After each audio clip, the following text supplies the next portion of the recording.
What's going on, Jerome's Raw Real Parking Lot Rant? And the future of Justin friggin' Jefferson with the Vikings is a question that the Vikes do have to answer this offseason. And he's headed into his fifth-year option season, a $19.743 million cap hit, but you got to extend him long-term.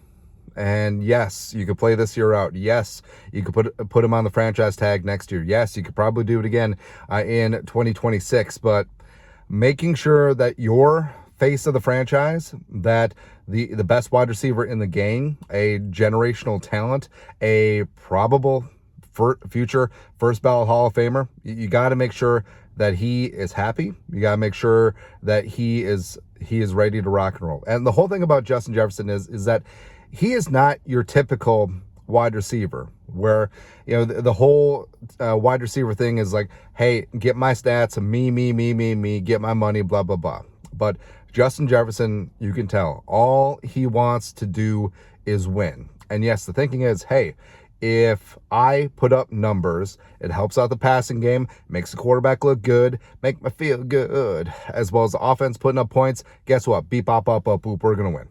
Right. And that is the process. And, you know, going back to his time at LSU, probably the greatest college football team in history with Jumpin' Joe Burrow and Jamar Chase and Randy Moss's kid at tight end and Clyde for some reason at tight end. I mean, they were good under Coach O. But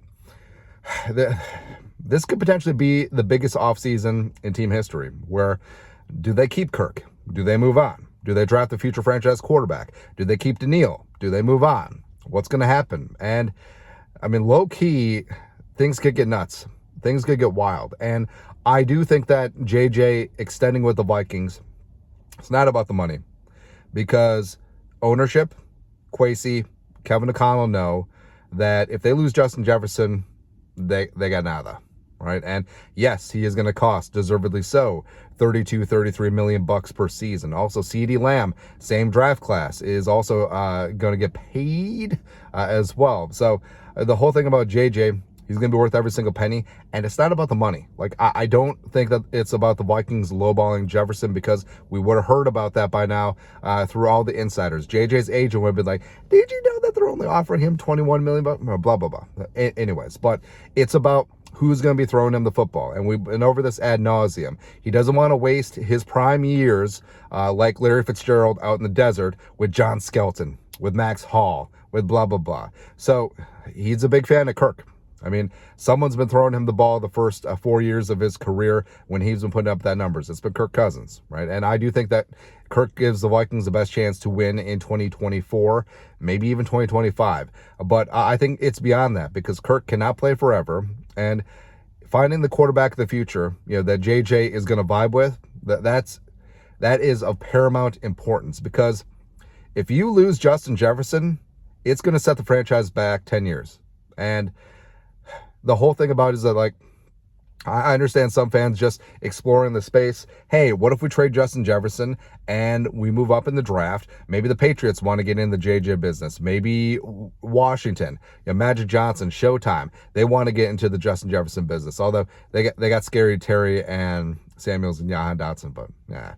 Or whatever team XYZ, you know, wants to get in with JJ. But the problem is, like, yes, would you trade JJ straight up right now for Caleb Williams? What about Drake May?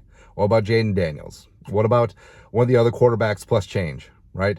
You could say sure, since quarterback is the most important position in all team sports, but are you willing to bet that Caleb Williams will be a superstar? Same thing with Drake May. Same thing with Jaden Daniels. You feel good about him? Sure. But are you willing to bet everything? Because you know Justin Jefferson is good. You know that Justin Jefferson is elite. You know that Justin Jefferson is generational. You know that Justin Jefferson is going to be a Hall of Famer. He's a premium player in his prime at a premium position, and you will win games with him. Even though, did you know that JJ's record is 1-8 when blah? Doesn't matter. Largest misnomer out there. But I also think that Justin Jefferson got a little bit of taste of a ghost of quarterback's future when Josh Dobbs laid him out there with that hospital ball. You know, Nick Mullins sort of just chucking things out there. And I think JJ JJ loved and appreciated Kirk Cousins. I think he loved and appreciated him even more, when he was taken to the hospital in Las Vegas after Josh Dobbs just served up a meatball to him. All right, so it is about keeping Justin Jefferson healthy, and ownership knows this because the NFL is different than the NBA, where it's a lot more about team building, especially in the trenches. But superstars still are box office. I mean, you're not going to the game to watch the backup nose guard do work. You're there to see the superstars. You're there to see Justin Jefferson. Like, you see all the kids with the 18 jerseys doing the gritty, right? That ain't by accident. Like, they're not wearing Oli Udoh jerseys, that's for sure. So keep Jefferson, and part and parcel, you're going to be helping yourself by either securing the future franchise quarterback of the Vikings, running it back with Kirk, hopefully at a reduced rate. But either way, the Vikings cannot lose Justin Jefferson. And I understand it would be enticing. Well, 3 first-round picks, blah, blah, blah. Every single player that you select, you hope is 30 cents on the dollar of Justin Jefferson. And I know you'll go through, it's like, well, when has a wide receiver actually won the team the Super Bowl? When have they actually done that? And also, the Chiefs won a Super Bowl after the trade Tyreek Hill. It's not the same, because you already had Mahomes. And then you would be trading Justin Jefferson hoping that a guy is 80% of Mahomes. I don't think that's a good gamble. I really don't. I think that, especially with Addison, especially with Hockenson getting back healthy, especially with Darrisaw and O'Neal, and I do think that this is a premium destination for a quarterback to rise up. Whether it's Kirk for the next couple years, whether it's rookie quarterback TBD, whether he is drafted to start because Kirk left or drafted to marinate behind Kirk for a year and pull the whole Patrick Mahomes thing, I'm down either way. But you cannot give up on Justin Jefferson. Can't do it. Can't do it, man. Anyways, that's it. You know what to do. Skull, production value.